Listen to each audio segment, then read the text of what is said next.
Okay, right. Earlier on, okay, what we've just gone through, right? We can call it chunk 1. So that's the first part of the story. So let's recall what we know from chunk 1. We know about what technology can do, right? What tech can do. So the good and bad effects, okay, on the family and on the children, okay. And we're introduced to the two characters, right, George and Lydia. So there's characterization of the parents, what are they like as parents, and we also know something about their attitude towards technology, okay.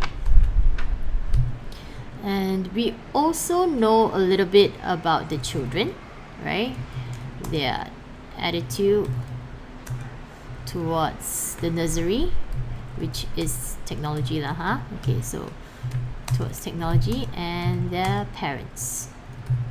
Okay, so over here, parents technology.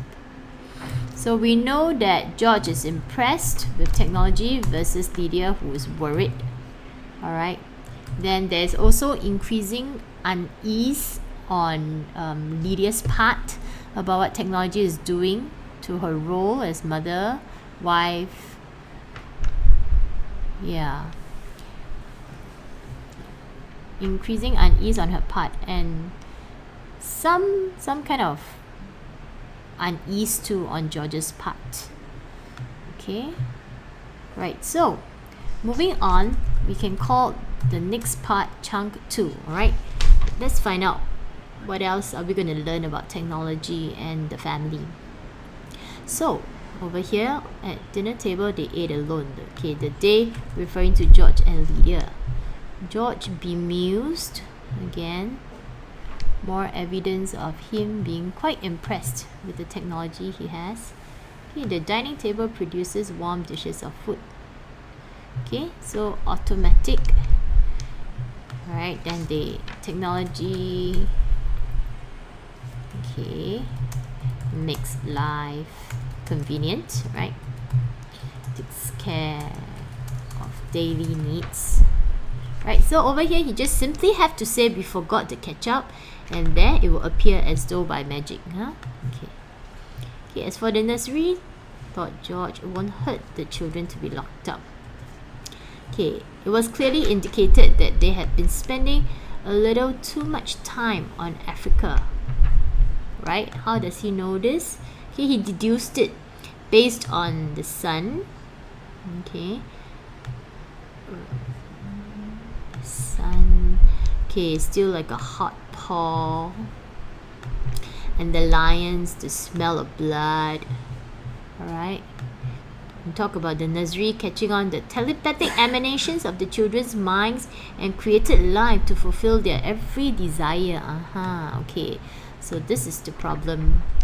The benefit as well as the bad part, the bad thing related to the technology. Okay, so basically what the technology does is it's able to reproduce what the children thought. Can reproduce what the children thought or imagined. Okay, so that's really powerful technology we have there. So the children thought lions, then there were lions, sun, giraffes, death. Okay, so basically, right, because earlier on he describes the picture of the lions being very aggressive and then moving towards them, right? So he deduced that they are entertaining death thoughts. So this is what's on their mind. Okay, so long before. So there you go. So basically this is what happens, right, when you leave parenting to technology. It shows that there can be negative effects on the children. Leads to negative effects on children, right? Because instead of spending time with their children, they spend money to buy or to produce such a room for them, right, where the children can have fun imagining and thinking up different places. But in the end, right, because the children were left to their own devices, so parents had no control, no influence over what they thought. So this is what happens when the children start thinking about things like death in Africa and violence. Okay, and repeat it again and again. So this is the problem with the nursery. All right. Okay, let's put it down before we forget. Okay. Problem. Remember earlier on, right? This Lydia was worried, yeah, and then she talked about needing to consult, needing to get the help of an expert, right? A psychologist, right? So now we know the mystery behind it. We know a psychologist is needed because the nursery has got to do with the children's imagination, right? So it is because the children were thinking death thoughts. That's why the nursery kept producing images of Africa. All right. So the psychologists need to look into how to maybe address the fact that the children are thinking death thoughts. It means that there's something mentally not very healthy with them, right? It means that there's something maybe that they're experiencing stress or something. Okay, but let's not speculate. Let's go on. Look at the story. Pay close attention to the words.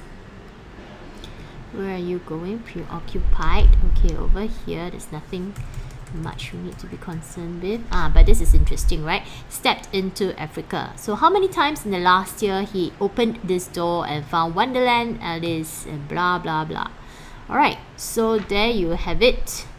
These are all the things that can be conjured up in the room. All delightful contraptions of a make-believe world.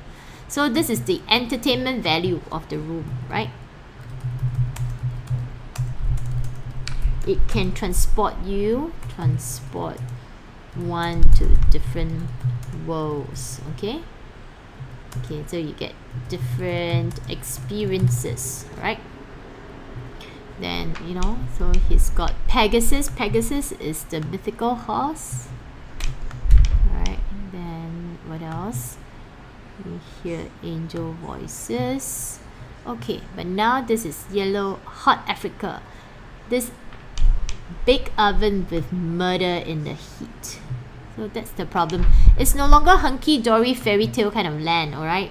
The children are having murderous thoughts. So that's the problem. Okay, moving on. Perhaps Lydia was right. They needed a little vacation from the fantasy which was growing. Okay, the fantasy, this is interesting, right? Fantasy which was growing a bit too real for 10-year-old children. Okay, it was alright to exercise one's mind with gymnastic fantasies, but when the lively child mind settled on one pattern. Okay, so previously we know that the children were supposed to kind of like exercise their imagination and creativity. They're supposed to think up different rooms, but now the problem is that they seem to be obsessed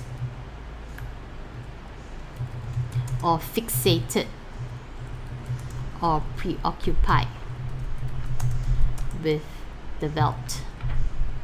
And what does the Veldt what is it associated with? It's associated with death, violence, right? Because of the lions. Okay, so you can hear the lions roaring, smell their odor. Okay, right. So go away. Talks to the lions. They didn't go away. Okay, let's move on. See what else we need to know. Okay, he knew the principle of the room. Okay, so whatever you thought would appear. Let's have Aladdin and his lamp. Okay, so actually over here, right, he's eager to change the room to a place that is less threatening, right? So he's had enough of the African Veldt. Now he's not so amused anymore. Okay, then it remained. So okay, how do we know that he's impatient, he's not so amused anymore? Okay, the word snapped, right, shows his attitude. Okay, he's getting impatient already because the room is not doing his bidding. Come on, room, I demand Aladdin. Nothing happened. The lions mumbled. Aladdin went out. Okay, then he say the full room's out of order. Things is spoiled, right? Like, you know, some light that won't come on when we switch it on. It won't respond. Or what? Or it can't respond. What's the difference between won't and can't? Interesting, right? So he says that the room is deliberately not responding to his order. But the wife says it can't respond. So the room cannot help it. Okay? It says that the room is choosing not to respond to him. Versus room cannot help it. Alright? Because the children have thought about Africa and lions and killing so many days that the room's in a rut.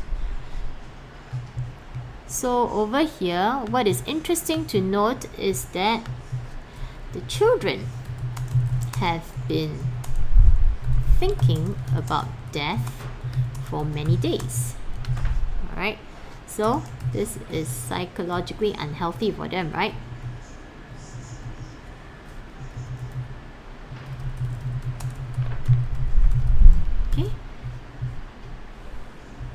Okay, or Peter set it to remain that way.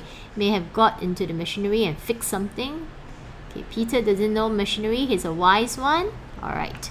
So, we know something about the son, right? That, you know, he's probably gone behind the parents' back to do something.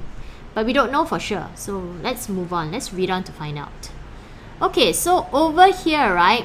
I think before we move on to look at what or how the parents interact with the children, I think we can sum this portion up. Okay, so basically what this portion has shown us is, it hasn't shown us anything new. Okay, chunk 2, it has mainly expanded a bit on chunk 1, right? So here we know specifically what the room is capable of, or rather what the room is meant to do. And right now we know what is the problem with the room, or what is the effect, rather, what is the effect of the room on children, right? Which is death thoughts. So what was the room intended to do? Allow children to exercise their imagination. Alright? To entertain them. Okay, right. Okay, so we shall stop here now. Okay, the next chunk will tell us something else.